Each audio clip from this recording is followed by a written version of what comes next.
ஏன்டா நீ மாடியில ஏறினா சும்மா இருக்க மாட்டியடா, எங்கெல்லாம் பெண்கள் இருக்கான்னு பார்த்து அந்த அறைக்குள்ளே எல்லாம் நுழைவாயே. அடடா, பெண்களின் அறைக்குள் இப்படி நுழையலாமா அப்படின்னு நாம யோசிப்போம். தயவு செய்து இதை உடல் ரீதியான கோணத்திலோ உலகியல் கோணத்திலோ நாம பார்த்துடவே கூடாது. பகவான் உலகியலுக்கெல்லாம் அப்பாற்பட்டவன்.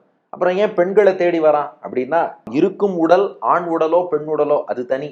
உள்ளிருக்கும் ஜீவாத்மா பெண் பெருமாளுடைய மனைவிதான். ஆனா ஏன் அவர் ஸ்பெசிபிக்கா பெண்களை தேடி வர்றாரு? அப்ப ஆண்களையும் தேடி வரலாமேனா, இயல்பாகவே பக்தி என்பது பெண்களுக்குத்தான் அதிகம். அப்ப இயல்பா பக்தி இருக்குன்னா இயல்பா பகவானும் தேடி வருவான். அதனால மாதர்கள் தம்மிடம் புக்கு அந்த பெண்கள் இருக்கிற இடத்த நோக்கி கரெக்டா போவான். போய் நீ என்ன பண்ணுவ கிருஷ்ணா, எனக்கு நன்னா தெரியும்னா. கிருஷ்ணன் சொன்னா ஒன்னும் இல்லம்மா, சும்மா போய் பேசிட்டு வருவேன். ஏய், நீ எவ்வளவு பெரிய விஷமக்காரன்னு எனக்கு தெரியும். நீ போய் சும்மா பேசிட்டு வரமாட்ட. அவ போய் ஜம்முன்னு அவ பாட்டுக்கு மாடியில தூங்கிட்டு இருந்தா, அல்லது துணி காய போட்டிருக்கான்னா அதுல போய் அவளுடைய மேலாடை பட்டாடை இதை எல்லாத்தையும் நீ கிழிச்சிட்டு வருவே எனக்கு தெரியும்னா. கிருஷ்ணன் சொன்னா, ஆமா நான் கிழிக்கல, அது நான் இங்கேருந்து தாவரேனோ இல்லையோ, தாவர வேகத்துல அதுல கைப்பட்டு அதுவா கிழிஞ்சு போச்சுன்னா.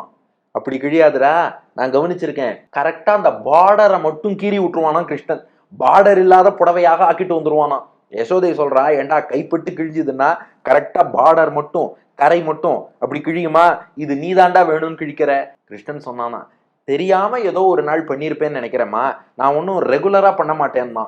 இல்லடா, தினந்தோறும் தீமைகள் செய்வாய். இந்த இடத்துல தீமைனா விஷமம்னு அர்த்தம். இப்படி நிச்சலும் தீமைகள் செய்வாய். இப்படி தினந்தோறும் விஷமம் விஷமம் விஷமம் விஷமத்துக்கு மேல விஷமம் பண்ணிட்டு இருக்கியே, பண்ணிட்டு நீள் திருவேங்கடத்து எந்தாய், இப்படி மாடிக்கு மேல ஏறி கிருஷ்ணாவதாரத்துல விஷமம் பண்ணது நான் தான் காட்டுறதுக்காக நீண்டு உயர்ந்து இருக்கக்கூடிய திருவேங்கடத்து எந்தாய், உயரமான திருப்பதி மலைக்கு மேல நின்று இருக்காராம்.